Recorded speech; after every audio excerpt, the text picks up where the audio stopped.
Olá pessoal, sejam bem-vindos novamente, professor Leandro Costa Longa e essa disciplina de interação homem-computador. No vídeo de hoje nós vamos falar sobre aspectos sociais. Como que essa nossa característica social deve ser suportada pelas interfaces. Vamos nessa?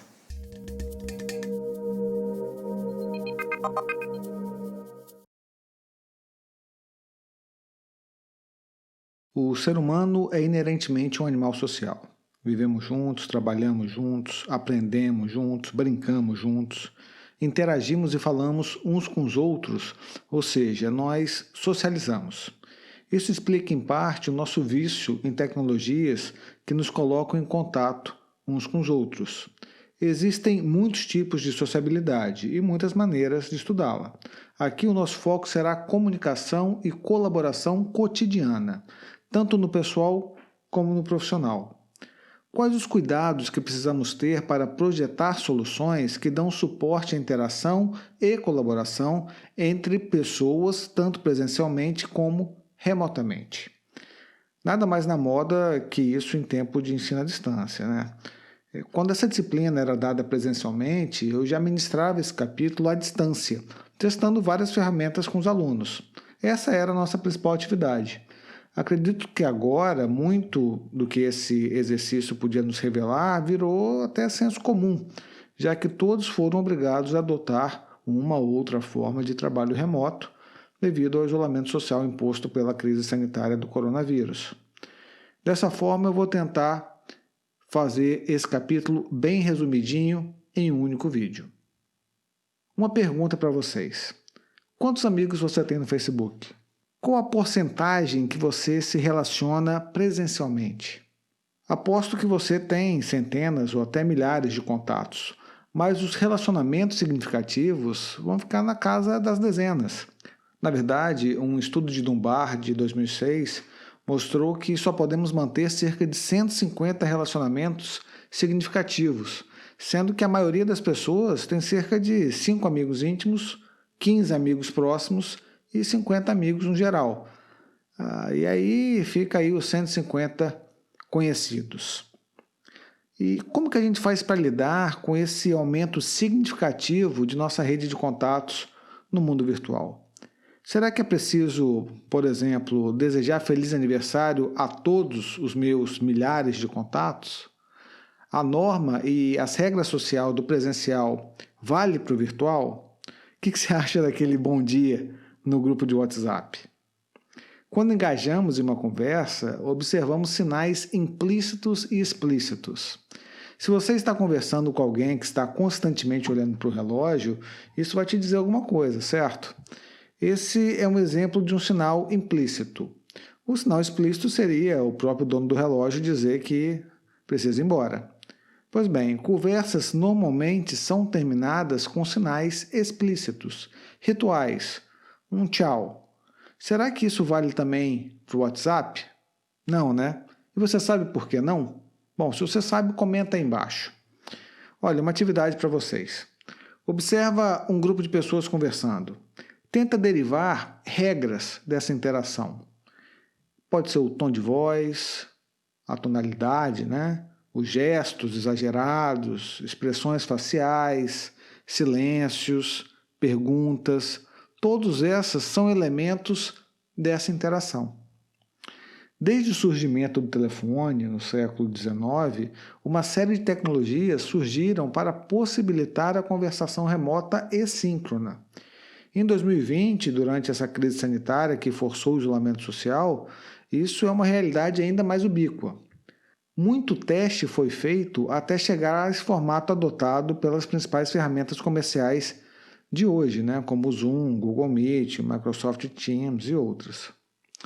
Mas quais seriam os principais recursos que essas ferramentas devem suportar para que as pessoas interajam umas com as outras, tal qual elas fariam presencialmente? O áudio, o vídeo, o controle de cenário, de repente uma ferramenta de suporte à comunicação, como um whiteboard, um chat? Bom, a variedade de tecnologias síncronas e assíncronas que foram desenvolvidas e experimentadas para apoiar a comunicação e a interação à distância é referida coletivamente como trabalho cooperativo suportado por computador, CSCW, Computer Supported Cooperative Work.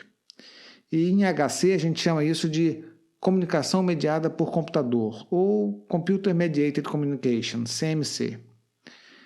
Ver o outro na tela vai te permitir mais intimidade e proximidade, mais do que, pelo menos, uma chamada telefônica. As crianças adoram isso, mas não quer dizer que seja o mesmo da interação de uma conversa presencial. Para compensar a ausência física, as pessoas adaptam a maneira como elas mantêm conversas para driblar as restrições das tecnologias. Por exemplo, quando mal compreendidas no telefone, elas tentam falar mais alto, já que não podem monitorar o quanto a pessoa pode ouvi-la na outra extremidade da conexão. Não é diferente nas videoconferências. Conversas por Twitter ou Facebook vai ter lá suas particularidades. Estamos sempre nos adaptando às restrições dessas tecnologias e moldando a nossa forma de nos comunicar. As mensagens instantâneas, por exemplo, também desenvolveram as suas próprias formas de expressão que compensam as limitações do meio, como o uso frequente da taquigrafia, abreviações, emoticons. Esses vão desde os bem conhecidos dois pontos, tracinho, parênteses, né, emulando uma carinha feliz, até a sigla LOL, né, que do inglês significaria o laugh out loud, ou as gargalhadas. E-mail, WhatsApp, mensagem de áudio, videoconferência, telefonema, chat. Dentre tantas opções, o que a gente deve usar? Isso, obviamente, vai variar muito do contexto e do custo de usar essas tecnologias. Tecnologias de telepresença, como são chamadas, são projetadas para permitir que as pessoas se sintam como se estivessem presentes em outro lugar, projetando seus movimentos corporais, ações, voz, expressão facial para um outro local ou para uma outra pessoa. Observe, no entanto, o sentido dessa sensação. É a pessoa remota que deve se sentir fisicamente em outro local, e não as pessoas que estão nesse local que vão sentir que a pessoa remota ali está. É tênue a diferença, mas ela existe. Precisamos pensar além dos sistemas de videoconferência como telepresença. Eu sugiro você buscar por sistemas que utilizem outros meios para suportar a telepresença, como, por exemplo, o Be-Reality ou By-Reality, que usou um dispositivo robótico móvel controlado remotamente para visitar locais como um substituto de uma viagem física de uma determinada pessoa. Eye tracking e microfone direcionais já são exemplos de recursos que os sistemas profissionais de telepresença oferecem atualmente. Mas e se você quisesse, por exemplo, acalmar o seu filho com um abraço? Um estudo de 2009 chamado Hug Pajama, né? Não é pijama, propõe algo nessa linha. O fato é, ver e ouvir já é uma realidade. A gente precisa evoluir esses dispositivos. E aí, o que vocês sugerem? Diversas interfaces compartilháveis têm sido desenvolvidas para permitir que mais de uma pessoa a utilize ao mesmo tempo. A motivação é permitir que grupos colocalizados possam colaborar de uma forma mais eficaz quando estão fazendo alguma coisa. Para projetar essas interfaces de copresença, nós precisamos primeiramente entender os mecanismos de coordenação e percepção que já estão em uso pelas pessoas na interação face a face, cara a cara. E depois a gente adapta ou substitui esses mecanismos. Por exemplo, quando as pessoas estão trabalhando juntas, realizando uma atividade, é normal que elas gritem instruções umas às outras para tentar coordenar essas ações. Tem também a comunicação não verbal, né? Os acenos, as piscadinhas de olhos, olhadas e movimentos com as mãos. Pode ser feito isoladamente ou junto com a conversa para tentar enfatizar algo. Então, por que a gente vai ficar restrito às interações instrucionais por comandos? As pessoas com frequência usam gestos e vários sinais com as mãos evoluíram no seu próprio conjunto padronizado de sintaxe semântica. São gestos universais, como apontar, acenar, dar as mãos. Esses gestos podem funcionar como um excelente mecanismo de controle e comunicação em sistemas interativos colaborativos. O uso de objetos físicos, como varinhas, bastões, também pode facilitar a coordenação. A capacidade de manipular artefatos físicos é algo inato e pode ajudar os colaboradores a obterem uma melhor visão geral da atividade que o grupo está realizando. E também vai aumentar a percepção dessas atividades nas outras pessoas. Nós já falamos dos processos de percepção, o awareness, que envolve saber quem está por perto, o que está acontecendo e quem está falando com quem. Um tipo específico de percepção é a percepção periférica, que refere-se à capacidade de uma pessoa em manter e atualizar, observando o que está acontecendo à periferia do seu foco de visão. Um outro tipo é a percepção situacional, que se refere a estar ciente do que está acontecendo em torno de você e como isso vai afetar os acontecimentos futuros ou em andamento. Nos espaços de trabalho colaborativo, o CSCW, a percepção nos permite ajustar o nosso trabalho em função do que os outros colaboradores estão fazendo. Muitas vezes nem há comunicação direta, somente uma observação vai te bastar. Sabe quando o ajudante já entrega uma chave de fenda quando você está prestes a apertar um parafuso? E como que as tecnologias compartilháveis podem ser projetadas para explorar as formas existentes de coordenação e dos mecanismos de percepção? Um desses formatos são as interfaces compartilháveis, que fornecem mais oportunidades para tipos flexíveis de colaboração em que usuários colocalizados consigam interagir simultaneamente com o conteúdo digital. Por exemplo, observar uma pessoa interagindo com uma interface aumenta as oportunidades para a construção da consciência situacional e periférica que nós já falamos.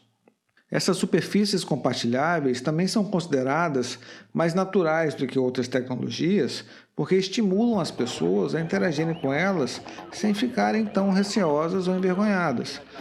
Por exemplo, um estudo demonstrou que pequenos grupos acharam mais confortável trabalhar juntos em torno de uma mesa do que sentar cada um em frente a um PC. Isso pode inclusive deixar a distribuição dos trabalhos mais justa e equilibrada. Esse estudo também mostrou que as pessoas que normalmente falam menos acabam contribuindo mais quando usam essas interfaces. É a história da mais ação e menos conversa.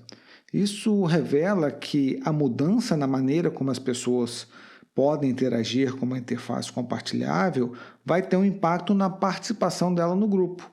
Mostra que é possível que membros mais reticentes deem uma contribuição sem se sentirem pressionados a ter que falar mais. Esse tipo de interface pode, inclusive, prover um relatório mostrando quem está contribuindo mais ao longo do tempo. Como será que isso vai impactar as pessoas envolvidas nessa interação? A suposição é que esse tipo de feedback em tempo real pode promover a autorregulação e a regulação do grupo. E ao fazer isso, vai modificar as contribuições dos membros do grupo para torná-los mais equilibrados, equitativos. A Reflect Table foi projetada com base nessa suposição e os resultados foram um pouco confusos. Alguns participantes mudaram seu nível para corresponder aos níveis dos outros, os níveis de interação, enquanto outros ficaram frustrados e optaram por simplesmente ignorar esses sinais. Especificamente, aqueles que falavam mais mudaram mais o seu comportamento, ou seja, eles reduziram o seu nível de interação, enquanto aqueles que falavam menos mudaram menos o nível de interação deles, ou seja, eles não aumentaram o nível. Outra descoberta foi que os participantes que acreditavam ser benéfico contribuir igualmente para uma conversa acabaram prestando mais atenção nos LEDs, ou seja, nos sinais que regulam o seu nível de conversa de acordo com a interação. Projetar interfaces compartilháveis para encorajar uma participação mais justa não é algo simples. Fornecer feedback explícito em tempo real sobre o quanto alguém está falando em um grupo pode ser uma boa maneira de mostrar a todos quem está falando demais, mas pode ser intimidante para aqueles que estão falando muito pouco. Permitir maneiras discretas e acessíveis de adicionar e manipular conteúdo para uma tarefa colaborativa em andamento, em uma superfície compartilhável, por exemplo, pode ser mais eficaz para encorajar essa maior participação das pessoas que normalmente acham difícil ou que simplesmente são incapazes de contribuir verbalmente para as configurações do grupo.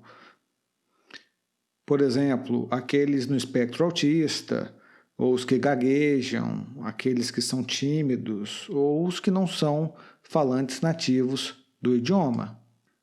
E agora, a atividade final. Uma pergunta. Você acha que a tecnologia pode ser projetada para ajudar as pessoas a quebrarem o gelo e socializar? Como que seria isso?